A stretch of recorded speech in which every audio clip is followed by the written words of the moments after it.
Elle ne s'y attendait pas. Cela fait plusieurs années que Jennifer est coach pour l'émission The Voice sur TF1. Habituée du programme, elle a vécu un véritable cauchemar le 9 octobre dernier. En effet, la deuxième et dernière soirée des Cross Battles était diffusée pour l'édition spéciale All-Star.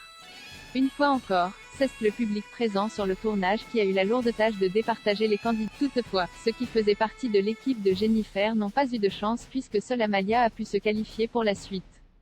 Dans les colonnes de Télé Loisirs ce lundi 11 octobre, Jennifer a fait quelques révélations. Il fallait être un minimum stratège et je ne l'ai pas du tout été, a-t-elle d'abord reconnu avant d'ajouter, c'était chaud.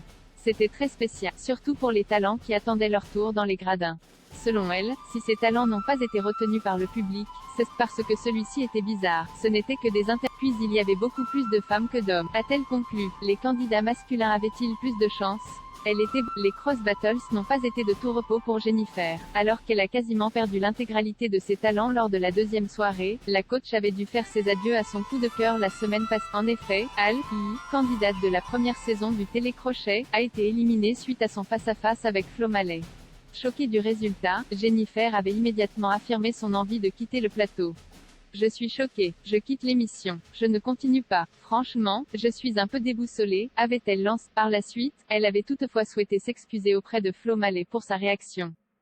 Je t'adore Flo, je ne devrais absolument pas réagir comme ça, mais je suis dans l'incompréhension la plus totale. Je suis extrêmement déçue de les avoir vus chanter ensemble, je ne les voyais pas chanter ensemble en fait, avait-elle précisé. La coach emblématique du programme de TF1 n'aura-t-elle plus de chance lors des demi-finales? La réponse dans quelques jours. The Voice All-Star, quel talent compose les équipes? Pour les demi-finales, c'est Amalia, seule candidate de l'équipe de Jennifer qui tentera de se qualifier pour la suite de l'aventure. Face à elle se trouvent 9 hommes et 5 femmes. Celle de Florent Pagny est composée de Dominique Magloire, Manon, Anne Silla et MB14. De son côté, Mika compte sur Terrence, Victoria Adamo, Paul et Anthony Touma. Pour Zazie, ce sont demi-mondaines, Will Barber et Jason Steers qui se produiront sur la scène et finalement Antoine, Flo Mallet et Louis Delort dans l'équipe de Patrick Fiori.